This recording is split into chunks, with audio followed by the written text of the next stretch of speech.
जय श्री कृष्णा, राधे राधे। मैं पूजा Sharma super channel पर आपका स्वागत करती हूँ। आज इस वीडियो में मैं आपको बैसाख की चौथ की कहानी सुनाऊंगी, साथ ही गणेश जी की कहानी भी सुनेंगे। बैसाख की चौथ भी 4 बड़ी चौथों में से एक मानी जाती है। बैसाख की चौथ का व्रत अपने पुत्र की लंबी उम्र के लिए किया जाता है। आइए अब बैसाख की चौथ की कहानी सुनते हैं। थोड़ी सी गेहूं हाथ में लेकर कहानी सुनेंगे। आप 5 गेहूं के दाने भी ले सकते हैं, 13 गेहूं के दाने भी ले सकते हैं। अब कहानी शुरू करते हैं। एक बुढ़िया माई के एक लड़का था। बुढ़िया माई अपने बेटे की सलामती के लिए 12 महीनों की चौथ का व्रत करती थी। हर चौथ को पंसारी से एक दमड़ी का गुड़ और एक दमड़ी का घी ले आती और 4 चूरमे के लड्डू बनाती और एक लड़के को देती, एक से पूजा करती, एक हथकार का निकालती और एक रात को चांद के अर्घ देकर खुद खा लेती थी। एक बार उसका बेटा ताई से मिलने गया। उस दिन बैसाख की चौथ थी, सो ताई पूजा कर रही थी। ताई जी, आप तो साल में 4 चौथ करती है, माँ तो 12 चौथ करती है। ताई ने कहा, बेटा तेरी माँ तो गट्ट का चौथ करती है, तेरी मेहनत की कमाई को तरमार खा खा कर उड़ाने में लगी है। तू परदेश जा, फिर देखना कैसे एक चौथ भी नहीं कर पाएगी। लड़के के दिमाग में ये बात बैठ गई। उसने घर आकर माँ को कहा, माँ मैं परदेश जा रहा हूँ।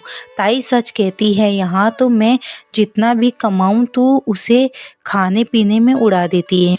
माँ ने उसे बहुत समझाया पर वो नहीं माना।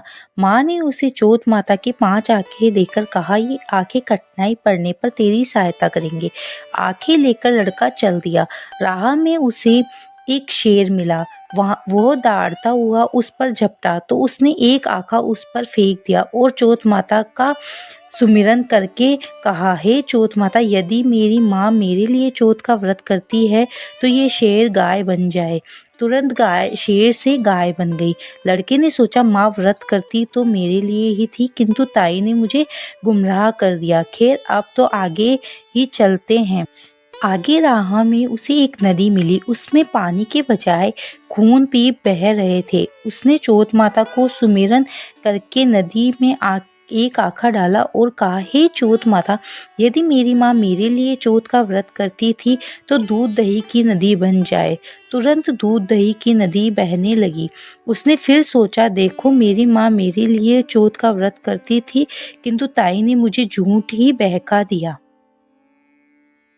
चलते चलते लड़का एक दूसरे राजा की नगरी में पहुंचा। प्यास लगी तो एक बुढ़िया के घर गया तो देखा कि बुढ़िया रोती जा रही है और पुए उतारती जा रही है। उसने पूछा, बुढ़िया माई, क्या पानी मिलेगा और आप क्यों रो रही हो? बुढ़िया ने कहा, बेटा तुम जानकर क्या करोगे, पानी पियो और आगे जाओ, मेरा दुख तुम नहीं दूर कर सकते। लड़के ने जानने की जिद की तो बुढ़िया ने बताया, बेटा इस नगरी के पास एक पहाड़ी है, उसकी गुफा में एक दैत्य रहता है। पहले वह नगरी में आकर कई लोगों को मार जाता था। अब राजा हर घर से एक आदमी को रोज उसके खाने के लिए भेज देता है। आज मेरे लड़के की बारी है, इसी से रो रही हूँ। लड़के ने कहा, माई तू मुझे पुए खिला दे, तेरे लड़के के बदले मैं दैत्य के पास चला जाऊंगा। बुढ़िया ने कहा, बेटा तू पुए तो खा ले, पर किसी के लिए जान काहे को देगा।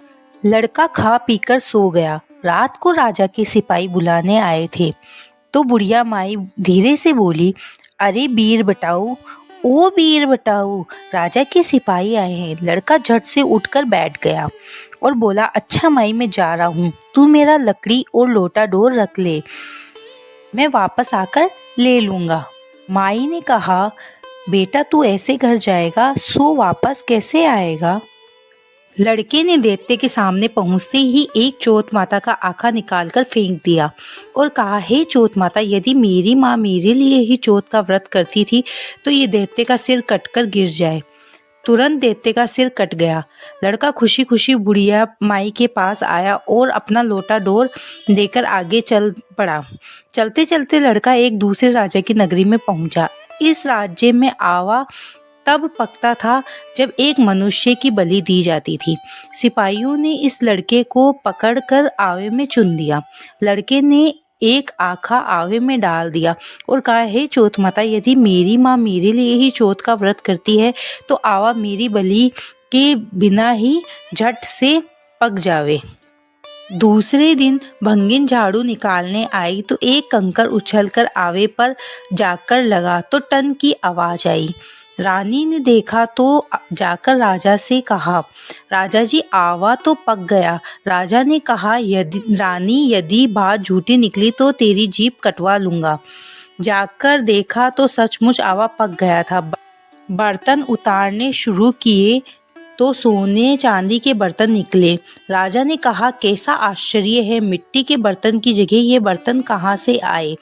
तभी अंदर से लड़का बोला, भाई धीरे धीरे उतारना, मेरे लग नहीं जाए।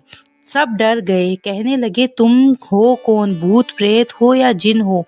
लड़के ने कहा, ना भूत हूँ ना प्रेत हूँ ना ही जिन हूँ, तुमने जिसे आवे में चुना था मैं वही लड़का हूँ। राजा ने उस लड़के को बाहर निकलवाया और कहा, इस आवे से आज तक कोई जीवित नहीं निकला, तुम कैसे बच गए। लड़के ने बताया कि उसकी माँ चौथ का व्रत करती थी, उसी चौथ माता ने उसकी रक्षा की है। राजा ने कहा, मुझे तो विश्वास नहीं होता। राजा ने परीक्षा लेने के लिए पानी पिलाने वाली चांदी की सुराही मंगाई और लड़के से कहा कि इसकी नलकी से निकलकर बताओ, नहीं तो मैं तुम्हें जिंदा जलवा दूंगा। लड़के ने सुराही में आखिरी दाना डाला और चौथ माता का सुमिरन करके कहा, माता भू भू भंवरा होऊं, चांदी की नलकी में से निकलूं। तुरंत लड़का भंवरा बनकर चांदी की नलकी से निकल गया। राजा ने लड़के से बहुत प्रसन्न होकर अपनी लड़की की शादी उससे कर दी और संपूर्ण नगरी में ढिंढोरा पिटवा दिया कि सभी लोग चौथ माता का व्रत किए करें। थोड़े दिनों बाद लड़का बोला, राजा जी, मैं मेरे देश जाऊंगा। राजा ने बहुत ही धन दौलत देकर विदा कर दिया। अपने देश पहुंचकर लड़के ने नगर से बाहर विश्राम लिया। फिर अकेला उसी पंसारी की दुकान पर पहुंचा जहां से उसकी माँ दमड़ी का गुड़ दमड़ी का घी लेती थी। उस दिन चौथ थी। उसने सोचा, माँ अब भी व्रत करती होगी तो यहाँ अवश्य आएगी। उसकी माँ की आंखों में जाले पड़ने से दिखाई बहुत कम हो गया था, तो धीरे धीरे लकड़ी टेकती हुई आ रही थी। बेटे ने मजाकिया तौर पर अपना पैर लकड़ी के आगे कर दिया। लकड़ी पैर से टकराई तो वह बोली, बल रे पूत, काटी मेरे पैर से लगा दी। माँ ने उसे पहचाना नहीं और कहने लगी, भैया, मुझे तुम चाहे जितनी गाली निकालो पर मेरे बेटे के लिए कुछ मत कहो। पहले ही मेरे बेटे को उसकी ताई ने भड़काकर मुझसे दूर कर दिया। लड़के ने सोचा, देखो मैंने कितनी बड़ी भूल की। मैंने उस माँ पर शक किया जो आज भी मेरे लिए चौथ माता का व्रत करती है। वह माँ के पैरों में गिर पड़ा और बोला कि माँ, मैं तेरा ही बेटा हूँ, मुझे माफ़ कर दे। माँ ने उसको गले से लगाया, लेकिन नगरी के लोग इस बात को मानने को तैयार नहीं थे कि यह इसी बुढ़िया का लड़का है। नदी के इस पार लड़के को खड़ा किया और उस पार माँ को, और लोहे की कांचली पहना दी। माँ ने कहा, हे चौथ माता, यदि मैं मेरे लड़के के लिए चौथ माता का व्रत करती हूँ तो कांचली फट जाए। कांचली फट गई और माँ के स्तनों से दूध की धार बेटे के मुंह में गिरी। लोग चौथ माता की जय जयकार करने लगे। उस नगर में सभी लोग चौथ माता का व्रत करने लगे। हे चौथ माता, उस बुढ़िया के लड़के की जिस प्रकार सहायता की उसी प्रकार हमारी भी करना। बोलो चौथ माता की जय।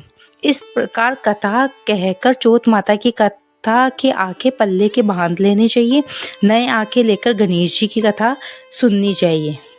अब गणेश जी की कहानी। एक छोटी सी छोरी भाटा को भायो खिलाती और गोबर को बिलौनो बिलोती। आता जाता कोई पूछता तो बोलती कि भाटा को भायो खिलाऊं हूँ, गोबर को बिलौनो बिलोऊं हूँ, और सब बिना देख देख कर हंसता। एक दिन गणेश जी नगरी का भ्रमण के लिए निकला। तो देखा कि छोरी भाटा को भायो खिला रही है और गोबर को बिलोणो बिलो रही है। तो बी ने पूछा कि बाई काई कर रही है। तो बाई बोली भाटा को भायो खिलाऊं हूँ और गोबर को बिलोणो बिलोऊं हूँ। गणेश जी बोला बाई आँखें बंद कर। बाई आँखें बंद करी तो साचाई को तो भाई होगा और दूध दया का बिलोवना होगा। बाई आँखें खोल देखी साचाई को तो भाई खेल रहे हो और दूध दया का बिलोवना हो गया और घर में खूब धन धान्य होगो। हे गणेश जी महाराज जिया भी छोरी ने टूटा बिया सब कोई न टूट जो, कहता न सुनता न हुंकारो भरता न सब कोई न। जय हो गणेश जी। यदि आपको वीडियो अच्छा लगे तो लाइक शेयर कीजिए, चैनल पर नए हैं तो चैनल को सब्सक्राइब कीजिए, बेल आइकन को दबा दीजिए जिससे आने वाले वीडियो का नोटिफिकेशन आपको मिल जाए। हिंदू धर्म रीति रिवाज कथा कहानी गीत भजन ये सब सुनने के लिए आप हमारे चैनल से जुड़े रहें। वीडियो में अंत तक बने रहने के लिए आपका बहुत बहुत धन्यवाद। जय श्री कृष्णा।